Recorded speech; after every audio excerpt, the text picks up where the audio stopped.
Si Kobe Paras ang nakipaghiwalay kay Kylin Alcantara, hindi raw cheater. Tara at pag-usapan natin yan.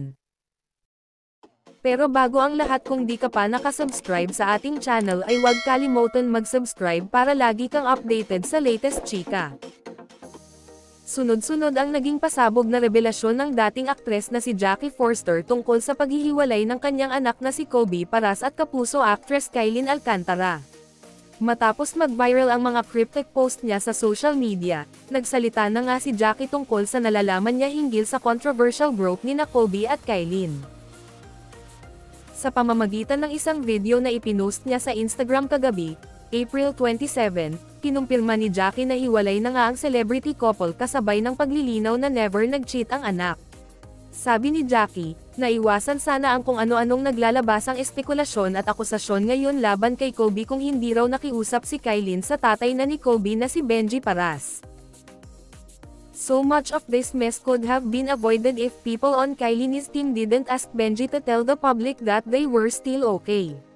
Why couldn't they admit it? Because of contracts, ang bahagi ng pahayag ni Jackie. May kinalaman daw sa mga kontrata ni Kylin kaya hindi pa nito diretsahang maamin na hiwalay na sila ni Kobe. Some things were said and done, that were, let's say, red flag. For the next few months, Kobe had a few more encounters with Kylini's parents that really put them off, pahayag pa ni Jackie. Sa katunayan, nag-effort pa raw ang anak nila ni Benji na maayos ang issue nila ni Kylin pero may ginawa at nasabi raw kay Kobe ang aktres na tinawag niyang unforgivable. So, he finally left. Kobe gives his all. He's generous. He's kind. He sticks to one, but when he made to feel a certain way, he's done, aniya. Hindi rin daw maintindihan ni Jackie kung bakit hinahayaan lamang ni Kylin na tawaging cheater si Kobe gayong wala naman talagang third party involved sa breakup nila.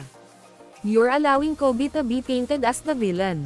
All because he didn't want to be with you anymore, saad ng dating aktres. Isa pang revelation ni Jackie tungkol daw kay Kylin, you let him borrow your car and stay at your place while he was waiting on the condo that he wanted to buy, only for you and your family to belittle him. He was there because you asked, and he stayed because he wanted to try. Trying to make it all work, say niya. Patuloy pang pahayag ni Jackie, he was already distant. You're grabbing his phone and you physically assaulted him and in a manner that was provoking. Why? Why would you do that? Why would you put Kobe in that position? Why do you need to be violent? Ang pagbabahagi pa ng nanay ni Kobe. At dyan na po nagtatapos guys, maraming salamat sa inyong panonood.